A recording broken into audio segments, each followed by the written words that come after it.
ismim Bezile, kimini bilmey, men штабның SMM bilgisi deb aytsam da bo'la. Барлык bizning sotsial shetlardagi postlarni, surashtiruvlarni, ham umuman butun media content YouTube'dan boshqa minus deb aytsam da bo'la endi. Mana bugun sizni bunda ko'rishga big shotman. Bugun bizning big qiziqli fidadan bo'ldi bizni. Ham umuman kim shtabda birinchi shtab qilib bugun lozim qilib Кто штаб в первый раз? Super. Bugun butunimizda birinchi shtab qilib, demak butunimizda shtabning eng kerakli missiyasini biladi endi. U da bo'lsa total tilni saqlaw, total madaniyatni Moskvada ko'taruv. Ham bir-ikki sizga yumushimiz bor edi. U da bo'lsa bizning har bir shada sayin chatimizda surashtiruv o'tkazadi. Каждый раз, когда мы проводим мероприятие, у нас в чате есть опрос, и где мы просим вас проголосовать. Вот, пожалуйста, если вы собираетесь приходить, голосуйте, что вы придете. Не мин уйладман тугель, а мин килям эйе. Щенки, нам очень важно, чтобы мы понимали, сколько человек придет на наше мероприятие. Вот, шел. Еще одна большая просьба. У нас есть Инстаграм, Телеграм, ВКонтакте, Одноклассники тоже, кстати. Поэтому, если вы выкладываете посты, пожалуйста, отмечайте нас. Для нас это очень важно и очень приятно. Вот, самых активных пользователей, которые будут нас отмечать, мы будем награждать с небольшими подарочками. Вот, шум. И еще, как я уже сказала по социальной сети, у нас есть замечательная медиа-команда, которая также помогает вести наши социальные сети. Если у вас есть желание тоже вести, что-то там поснимать, что-то прикольненькое сделать, также можете мне написать. Вот, и мы вместе будем создавать прекрасный контент для нашего штаба. Шоу! Сейчас хотелось бы сказать пару слов про наше прошедшее мероприятие. Ну, точнее, не наше, а мероприятие, которое проводил Московский дом национальностей. Ол да болса музыкальная викторина. И в нем приняла участие команда нашего штаба и заняла первое место, чем мы их поздравляем. Вот, приглашаем Макаримова Дарья, в составе этой команды. Xayrli kishi borishadi. Biz endi 1083-topqir o'sha baygida yarışda qatnasham. Shuluq bizning turkumi, bizning komanda. Olg'a komandasi. Ham onda big qiziq programma, big hour so'rovlar, chunki bu muzikal baygi. Ham buyil biz birinchi topqir olganmiz. Men shu qadar не знаю, shu lazzat oldim o'sha voqeadan. Вот, ну, вообще bir ikki so'z aytaman. Вот, в этом соревновании были разные номинации. Программа построена по конкурсу известному «Угадай мелодия», программа Первого канала. Вот, и разные там рубрики, в том числе там сложные песни этнические. В этом году год единства народов России. Но в Московском доме национальности, которая профильная организация в этой части, всегда уделяет внимание межнациональному согласию и вопросам, связанным с культурами народов России. Вот в этот раз конкретно были бурятские песни, марийские песни, казахские песни, башкирские песни. Даже песни были выполнены с искусственным интеллектом. К примеру, всем известная вам, я думаю, Снегурочка. Вот. В общем, интересное мероприятие. Я надеюсь, что в будущем нас имеется в виду, меня и наших друзей сменит кто-нибудь из вас в будущем, потому что это мероприятие проводится регулярно, и там очень хороший призовой фонд. Вот. Но осенью состоится уже финал. Это была отборочная пора. Осенью будет вообще битва титанов. Я надеюсь, что мы там не ударим в грязь лицом, а в лучшем случае займем первое место. По крайней мере, надеемся. Как говорится, вашими молитвами и нашими мозгами и делами попробуем побороться за честь штаба Татар Москвы. Спасибо. Любите ли вы путешествовать? Сегодня наш активист Артемий хотел вам рассказать о возможностях активного летнего отдыха, волонтерства в заповедниках, обучении навыкам туризма на воде, в тайге и даже в горных природниковых условиях вместе с молодежным клубом Русского географического сообщества. Артемий вам расскажет о том, как можно путешествовать по России комфортно, классно, весело и даже в какой-то степени бесплатно. Вот, сюда Артемий вам. Мен аспирант географического факультета МГУ. занимаюсь активно и научными делами, и разработками в градостроительной отрасли, туристических планов, мастер-планов, генеральных планов городов. Может быть, какие-то из ваших городов моя компания уже помогала улучшать. Но сегодня я расскажу о волонтерской части, которая может быть полезна вам уже напрямую, условно говоря, прямо сейчас. Сейчас 26-й год – это год национальностей, и следующий 27-й год президент России объявил годом географии. В следующем году будет много мероприятий, но это не повод ждать 27-го года, а можно начать уже прямо сейчас. И хочу сразу обратить внимание, что все мероприятия, которые я вам расскажу, они доступны для вас в первую очередь прямо сейчас. Вы можете, если захотите, прямо после выступления зайти на сайт, просмотреть условия и подать заявку. Берут не только географов, берут не только биологов, людей, связанных с естественным научным образованием, а людей широкого профиля. И сейчас я расскажу, где именно и какие мероприятия проходят. Вообще у Русского географического общества, которое существует еще с 1820-х годов, если не ошибаюсь, то есть 200 лет, есть очень большое количество мероприятий. Научных, экспедиционных, там поездки в Антарктиду, в Арктику, в Индию, но это не тот формат мероприятий, который нам подходит. Для нас идеальные условия – это для того, чтобы просто поехать, расслабиться, оторваться от московской жизни, от вот этой городской реальности, просто сменить обстановку. И Русское географическое общество представляет такие возможности. Есть для нас 5 видов доступных вариантов. Это летние поездки, о которых я подробно расскажу. Это профильные смены для ваших младших братьев и сестер в Артеке, в Орленке, в Океане, в других одесских центрах для школьников. Они проходят, наверное, 6 или 7 смен каждый год. Вариантов тоже масса. Третье – это добровольческие космические мероприятия в Москве и в Мособласти. То есть такой формат однодневный или выходного дня, куда можно съездить или для того, чтобы узнать, что происходит под боком, условно говоря, под Москвой, не сильно тратя на это время тоже в интересной компании профессиональной. Есть гранты на экологические проекты, если кто этим занимается, и фотоконкурсы. У меня есть много знакомых фотографов, которые благодаря этим фотоконкурсам заняли очень высокие места, поскольку это проект федеральный. Лучшие работы вывешивают прямо в центре Москвы, на Лубянке, возле штаб-квартиры РГО, и проходит каждый месяц в центре Москвы миллионы людей, эти снимки видят, и этот конкурс очень котируется, поэтому фотографы, которые любят снимать природу России, отправить фотографии особо ничего не стоит, но выгоды могут быть большие. И 5-й вариант – это студенческие конференции, но здесь уже, понятно, связаны как-то с географией и в широком плане с естественно-научными сферами. У летних поездок есть 3 уровня сложности. Эта информация неофициальная, это как бы я делюсь с вами подробностями. Такого не будет нигде написано на сайтах, но это нужно знать и подразумевать, что не на каждом мероприятии можно попасть. Самый низкий уровень, легкий, это новичок. Там самые низкие требования. Первое – это ограничение по возрасту 18+. Нижней планки, верхнего предела нет. Это готовность к физической активности, к нагрузке. Она по-любому будет в походных условиях. Скорее всего, придется самостоятельно приобретать одежду, но это не какие-то там специальное оборудование.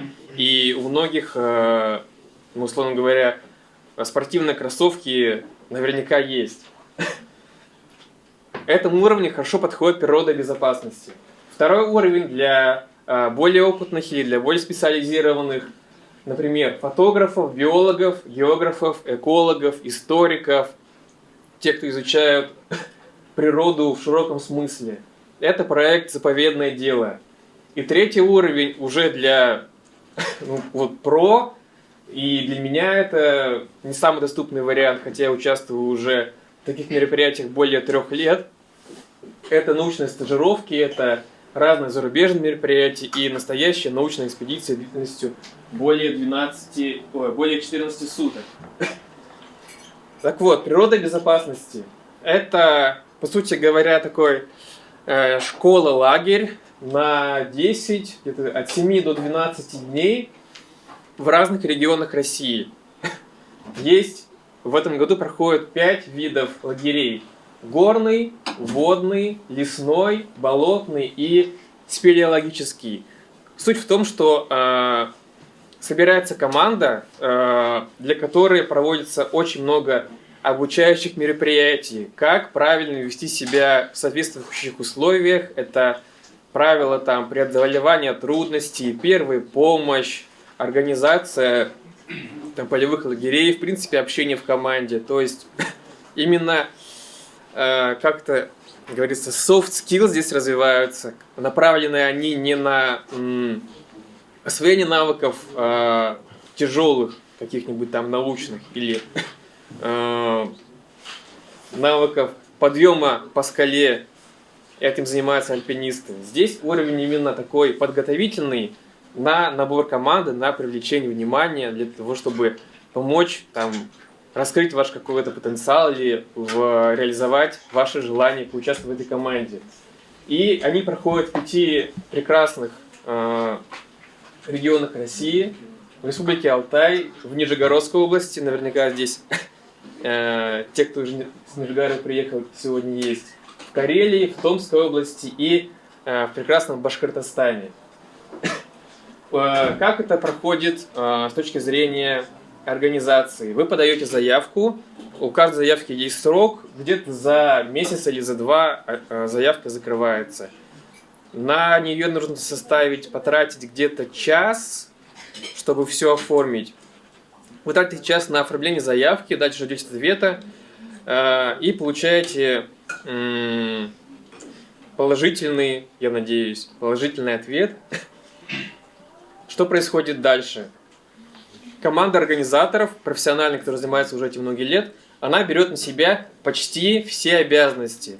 То есть, если вы хотите просто там поехать, изучить, как правильно себя вести в горных условиях, для этого придется серьезно подготовиться, выбрать место, выбрать специалиста, выбрать там условия проживания, найти оборудование серьезное, там, в общем, узнать все детали и все условия. Ну, конечно же, за трансфер тоже и за проживание придется отдать немало средств. Вот, например, если поехать в горный лагерь, это гора Актру высотой где-то 2800 метров, там ледник.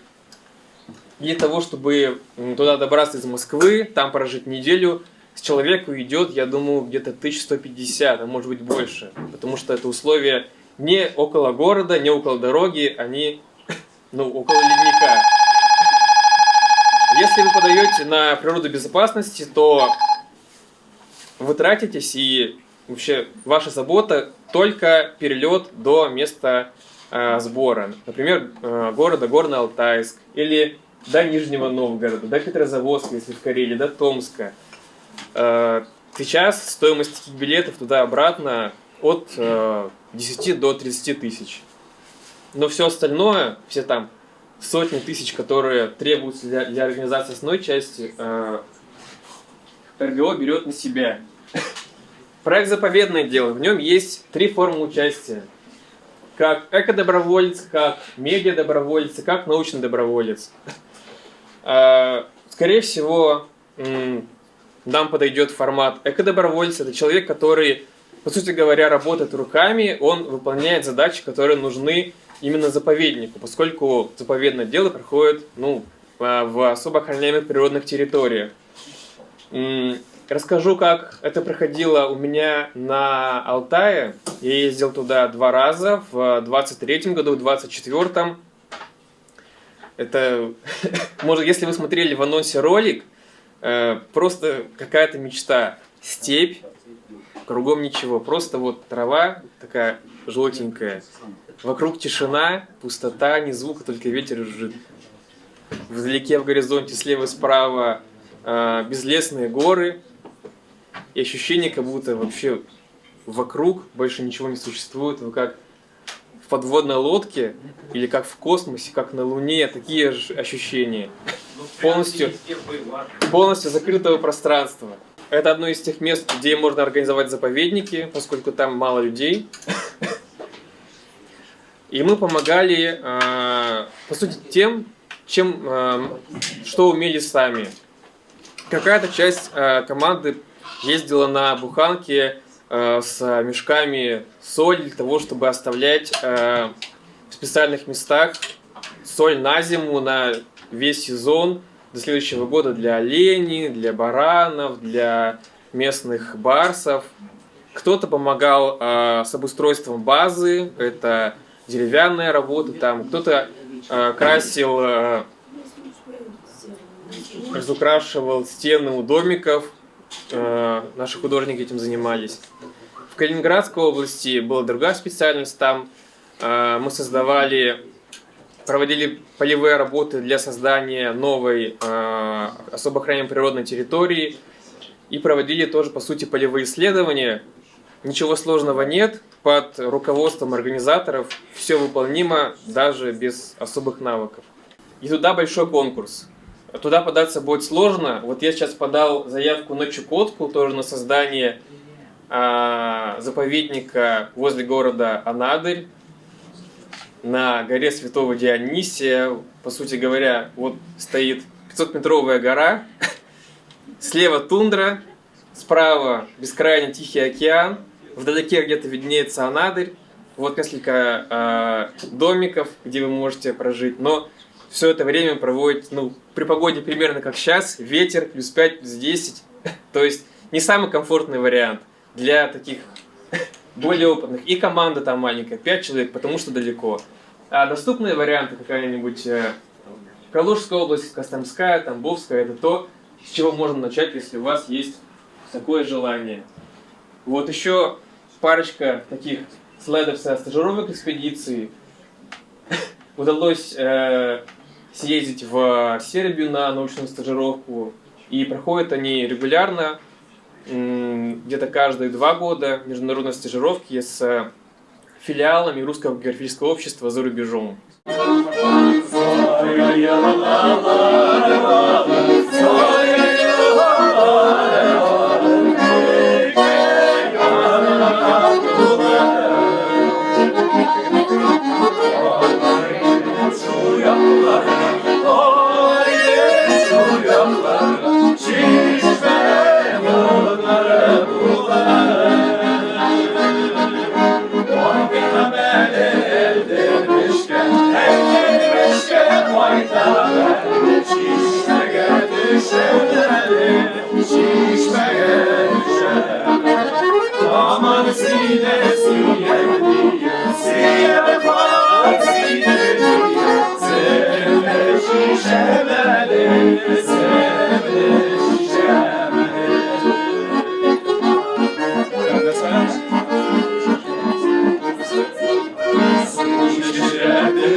сердце